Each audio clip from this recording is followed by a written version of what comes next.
자, 그래서 영국에 따라서 이제 다른 나라도 같이 이제 그 자유무역주의를 했는데, 그게 이제 나중에 보니까 자기들 손해를 그 손해를 입힌 게 이제 손해를 입다는 걸 알게 된 거예요. 그래가지고 이제 안 되겠다 해가지고 이제 보호무역주의로 이제 넘어가게 되죠. 자, 그래서 이런 것들을 이제 좀 기억을 해두시고, 예전에 뭐와 관련된 시험문이 나왔냐면 19세기 때 제국주의 정책과 관련된 그 제국주의 시대 보호무역 정치, 보호무역 정책에 관련된 그 통상정책과 관련된 문제가 나왔어요. 그래서 영국은 자유무역주의, 프랑스와 그 외의 나라는 다 보호무역주의, 이렇게 이제 기억을 해두시면 돼요. 그 다음에 항해조례를 폐지했죠. 그래서 국가가 직접 간섭해서 무슨 이런 조치를 취한 항해조례를 폐지했는데 실제로 거의 사문화됐다 보시면 돼요. 그래서 이것은 영국의 산업자본의 승리와 자유방위 정책 확립 이런 것들에 이제 의미가 있고, 그 다음에 세포의 반란을 통해서 그 전에 이제 뭐 동인도에서 특권이 폐지됐다가 세포의 반란을 위해서 동인도 자체를 폐지시켰죠. 정부가 이제 뭐냐면 간섭하고 특정권을 주는 그 동인도에서를 폐지시켰고요. 그 다음에 각종 관세를 폐지시켰다. 그 다음에 이제 공장법과 노동입법을 해요. 이건 사회적 자유주의에 영향을 받은 건데요.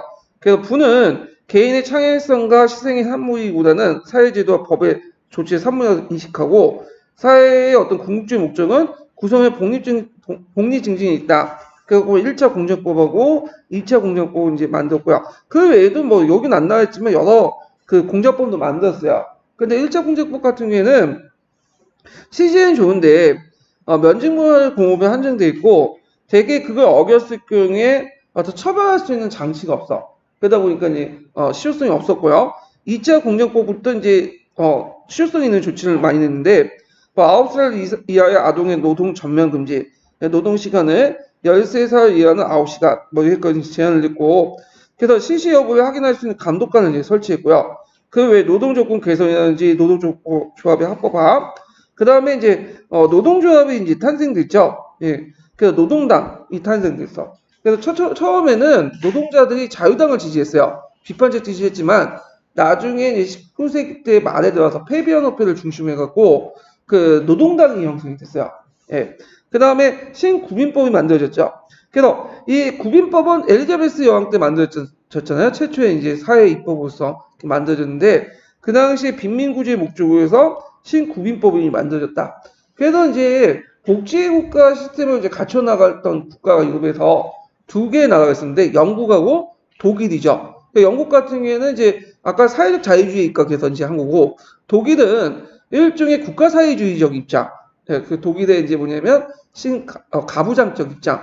이런 것들 입각해서 이제 한 거죠. 좀 약간 맥락은 다르지만 하여튼 두 개 나라가 그 당시 복지 정책을 추구했고요.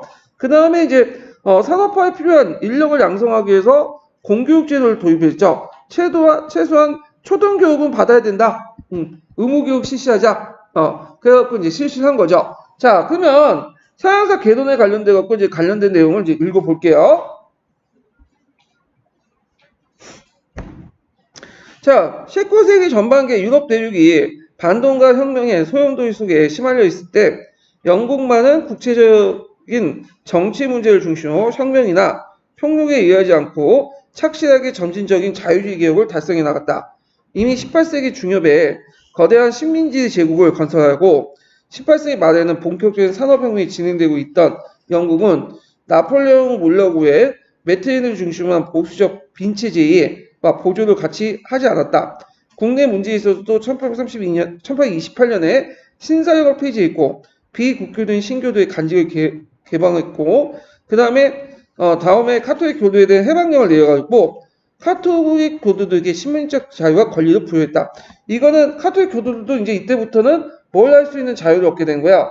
간직 침해할 침임할 수 있는 자유도 얻게 된다. 이 말과 동일한 의미예요. 1830년대 들어와서 영국은 가장 먼저 중요한 정치 문제로 부각된 것이 의회 개혁 문제였다. 이는 바로 산업혁명 진행에 따른 인구 이동과 사회 구조의 변화가 제기되었다.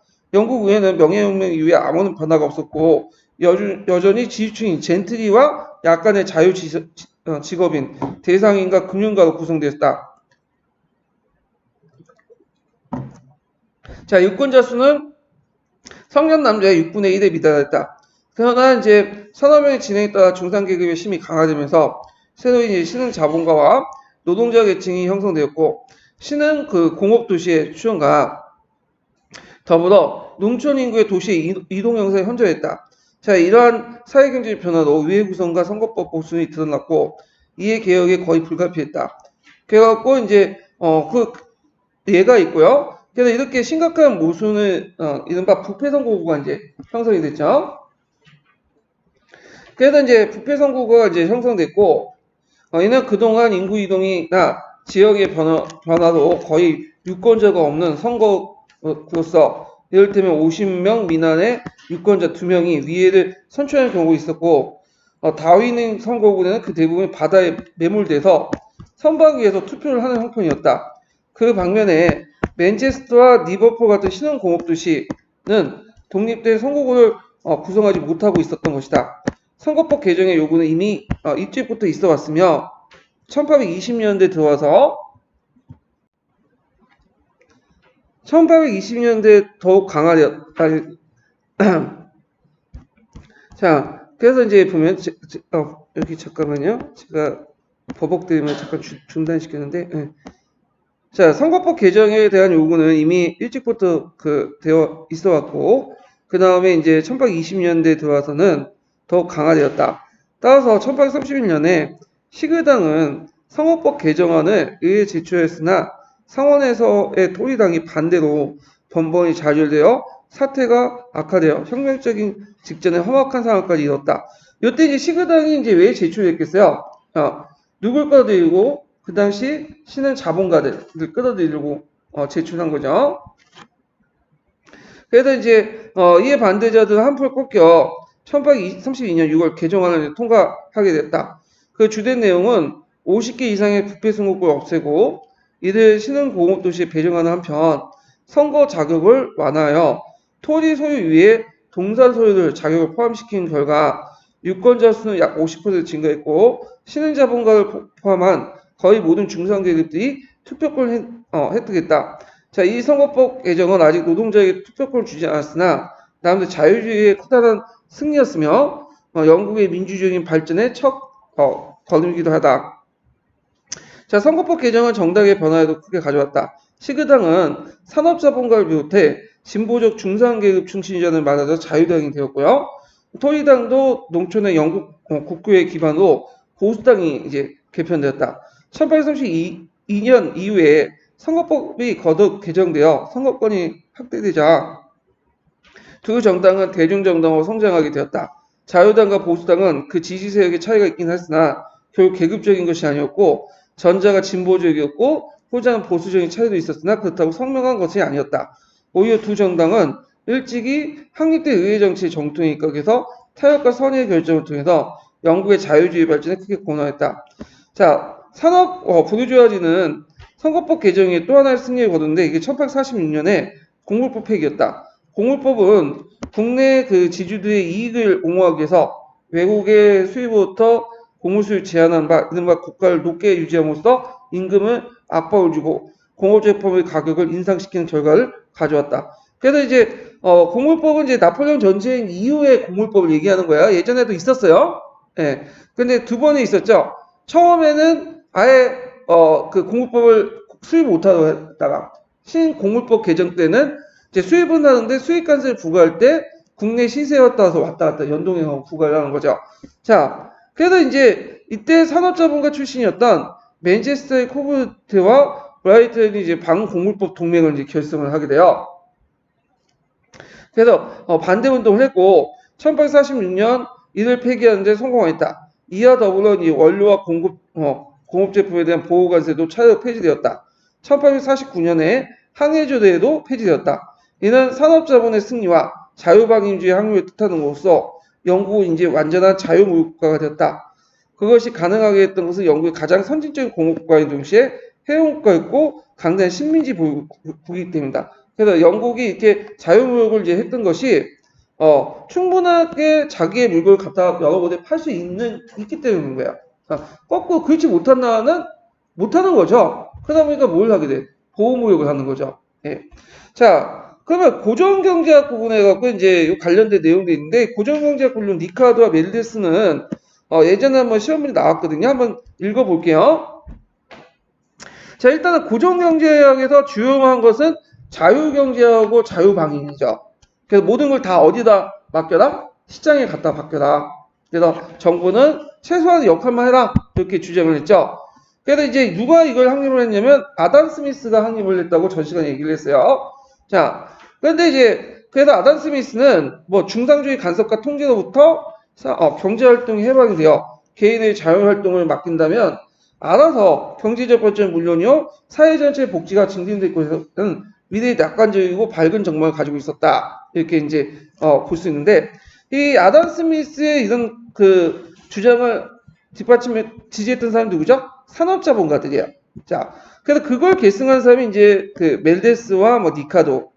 네. 근데 이 사람들은 아담 스미스 이론을 이제 뭐냐면 계승했지만 미래화되는 전망은 그렇게 밟지 못했어요. 상당히 비관적으로 봤죠. 자, 그래서 멘데스는 이제 그 대표적인 인구론에서 예전에 한번 시험 문제 나왔던 게 유명 인구론이죠.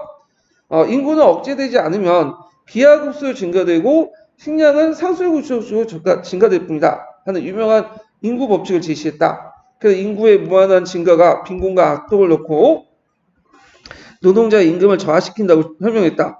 그래서 노동자의 빈곤의 주된 책임은 양육할 자신도 없으면 일찍 혼인하여 아이를 낳는 노동자 자식에게 있으며 이에 대한 시정치와 만원과 출산을 저하지만 그것이 잘 이행될지 의문이라고 비관적인 태도를 취했다. 이게 예전에 시험문제 나왔어요.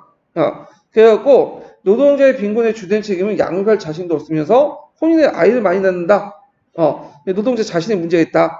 자, 이렇게 해서 이제 이 만원하고 출산율 저하 이런 것들인데 이걸 이제 뭐냐면 누가 해야 된다. 노동자들에게 아이를 못 낳도록 하는 거를 국가가 해야 된다는 거야. 그래서 약간 이제 자유주의자하고는 좀 거리가 먼 그 주장을 하는데 그 자유주의자면서도 뭔가 국가의 간섭을 용인하는 그런 것들이 이제 경제사상에 반영이 있죠. 그래서 경제학에서는 뭐 이렇게 되게 중요시 여기는 사상가 중에 한 명인데, 근데 이제 이런 맨델스는 이제 인구론이 이제 뭐냐면 안 맞게 된 상황이 등장한 거야. 이게 뭐죠? 산업혁명이죠. 그래서 전 시간에 얘기했듯이 그 예전에는 이런 식으로 이제 인구가 갔죠. 그래서 이제 농업 생산량하고 인구 증가 이렇게 해가지고 아무리 그 당시에 농업생이 올라가도 어느 정 한계에 올라가면 어떻게 수학체감 법칙이 적용돼서 떨어지죠. 예. 그 인구도 자연스럽게 떨어지고. 근데 산업혁명 이후에 이게 이렇게 완만하게 증가했던 인구가 갑자기 어떻게 확 증가해버리죠. 그게 이제 이렇게 수직공수를 했던 것이 뭐 때문이다? 산업혁명 이후에 발달된 기계공업이나 뭐 여러 가지 화학제품, 화학비료 같은 이런 것들 등에서 이제 뭐냐면 많은 인구를 부양시킬 수 있는 농업 생산이 급속하게 올라가게 되는 거야. 그래서 멘데스적 세계관이 깨지게 돼요. 이것이 예전에 03년 산업혁명 관련된 예문에 나와 있기 때문에 그런 거와 좀 연결시켜서 이제 보시면 될 것 같아요. 자, 그래서 리카르도는 한술 더 떠서 노동자의 임금 언제나 굶주릴 정도로 저임금에 머물려는 때려 죽일 놈이지. 이거 완전히 누구 입장에 본 거야? 지주, 분유자 입장에서 본 거야. 그래갖고 이제 임금의 철칙을 제시했다. 먹고 살 정도만 줘라. 오히려 임금이 올라가면 어떤 현상들이 일어나냐. 임금이 올라가면 노동 산업 자본가들 입장일 때는 임금을 주인만으로 어떤 생산시설이라든지 기계를 만들어 대체할 거고 오히려 노동자의 빈곤을 가속화시킬 것이다. 그러니까 철저하게 뭐냐면 어느 정도 먹고 살만하게 줘야지 임금 올리서는 안 된다. 뭐 이런 식의 논리를 제시한 거야. 그에 의하면 경제를 움직이는 크게 세 가지 요소가 있어요. 하나가 토지나 강산의 소유자가 받는 지대와 기업이 찾는 이윤, 그 다음에 노동자가 받는 지대, 임금인데 그 중에 지대의 몫이 크다. 방금 임금과 이윤의 몫을 주고 그나마 임금은 노동자 수요 곡소의 원칙과 임금 압력으로 최저임금 수준을 유지할 것이다. 그래서 이 사람은 3대 요소로서 그다음 경제 3대 요소 뭘 제시했냐면 일단 토지, 그 다음에 자본, 그 다음에 또 하나가 노동이야. 거기서 얻는 것을 토지에서는 지대를 얻죠. 그 다음에 기업가는 뭘 챙기죠? 이윤을 챙기고 노동을 통해서 뭘 얻는 거야? 임금을 얻는 거야. 그 중에 제일 뭐냐면 가성비가 뛰어나는 게 지대죠. 지대고 이윤과 임금은 연합의 한계 때문에 큰 이익을 못 챙길 것이다. 요거는 동감을 해요. 저는 지금도 마찬가지지만 뭐 건물 하나 가지고 있으면 어떻게 돼요? 먹고 살잖아. 하나님보다 위가 건물주잖아요. 그래서 땅이나 건물, 이 땅을 가지고 있으면 진짜 아무리 이윤을 올리고 뭐냐면 노동을 열심히 해도 땅 가진 사람은 못 당해. 그래서 뭐 그렇게 이제 있는데 근데 이제 이걸 이렇게 주장했던 게 리카르도 같은 사람 지주 출신이에요. 그러니까 이제 지대를 강조했지만 지금도 유효하게 이제 써먹는 거죠. 그래서 리카르도하고 멘데스 이도는 예전에 관련된 내용을 이제 시험에 나왔고요. 그런데 이 시기에 이 고종장제와 안석진 미는 좀 달라요. 앞에서 리카르도하고 그 다음에 이제 메세슨 같은 경우에 누구의 입장을 따는 거야? 있는 자들의 입장을 따졌죠. 근데 이 사람은 자유주의자며 부류자 출신이었지만 또 노동자 위한 정치였어. 이 사람은 되게 좀 사회적 자유주의 이런 거예요. 노동자, 뭐 여성 문제, 뭐 이런 거에 다 관심을 가졌던 사람인데, 그런 노동자들의 저임금을 적극적인 시정책을 주장하고 말기엔 사회주의와 원건한 해결책도 부분적으로 수용했다. 그런 노동자들에게 조합을 결성하여 협동조를 조직하고 높은 임금을 받고 이윤의 일부를 받도록 허용된다고 주장했다. 또는 보통선거를 요구하고 또한 최소한 의무교육을 실시하고 여성에게 또 보통선거를 달라고 이제 주도하고 이제 요구했죠. 그래서 여성 해방의 선구자이기도 하고 미리 그 쓴 유명한 자유론이라는 책 있죠. 자유론에서 볼 수 있듯이 철저한 자유주의자로서 개인의 자유와 권리를 옹호했고 고정적 자유주의자로서의 경제학자인 안데스 리카르도와 달리 산업화에 수반된 폐단에 대해 적극적인 시점과 개혁을 주장함으로써 자유주의 유용성을 부여하고 민주주의와 자유를 결합시킨 데 길을 나갔다. 그래서 그 미리 관련된 내용 그 기억을 해두세요. 이것도 이제 시험문이 나왔어요. 미는 좀 리카르도하고 멘데스와 좀 다른 입장을 보였다는 거죠. 자, 그 다음에 민주적 급진주의인데 이 민주적 급진주의는 이제 자코베공 중에 하고 이제 일맥상통하는데 자코뱅주의하고 이건 이제 뭐냐면 주로 자코뱅주의 그러니까 상케트니즘하고 동일해요. 읽어보시면 알겠지만 대개는 사유재산 인정해. 근데 사유재산이 너무 양극화돼가지고 사회적 불평등 낳는 건 또 반대예요. 그래서 적장과 개입을 해갖고 약간 사유재산 인정하는 가운데서 좀 평등사회 그걸 추구하는 것이 그래서 민주적 급진주의, 자코뱅주의 이렇게 하거든요. 그래서 이거는 읽어보세요. 그냥 중요한 사상 아닌데 이런 게 있구나 하고 넘어가시면 될 것 같고 그다음 초기 사회주의 볼게요. 자, 보통 초기 사회주의라는 건 어떤 걸 말하냐면 마르크스가 얘기하는 공산적 사회주의 말이야. 그냥 마르크스는 이제 그 앞에서 이제 뒤에서 자기의 사회주의를 가학적 사회주의라고 하고 계급혁명을 수반한 그 전에 이제 사회주의를 초기 사회주의를 그 공산적 사회주의 이렇게 하죠. 오웬, 프리에 이런 사람들 이제 얘기하는 건데 자, 이거 내용을 보면요. 고전적 자유주의는 언제나 경제에서 자본주의를 옹호하고 그걸 발전을 지원한 이데올로기를 작용했다. 이에 대해서 자본주의와 자유주의를 전면적으로 거부하거나 부정하지 않지만 보다 실제로 평등한 사회를 건설하고자 하는 소시민적인 민주주의 급진주의가 등장했는데 이런 민주주의 급진주의는 이데올로기상 일관된 체계를 갖추지 않았고 다분히 이제 심정적이고 윤리적인 성격이 강했다. 이에 대해 이제 가난한 자가 노동자에 대한 동정이 있어서 민주주의 급진주의와 계를 같이하여 자본주의 그 자체를 부정하고 사회에 완전한 새롭게 조직한 사람들 체계적인 이론을 가진 사회주의자이다. 그들은 자유방임이 아니라 정부와 경제, 산업을 합리적으로 조직하여 운영하며 가난한 사람들을 돕고 부자와 자본가부터 보호하며 사회재산을 폐지하고 생산수단을 국가와 사회가 소유한다고 주장했다. 자, 이러한 주장은 19세기 여러 관리의 잠깐만 이게 갑자기 넘어갔네. 예. 19세기 때 여러 관련 사회주의에 공통된 점이 있지만 초기 사회주의는 새로운 사회주의 사회를 건설함에 있어서 폭력이나 혁명이 아니라 이상적인 공동체를 제시하고 설득을 통해서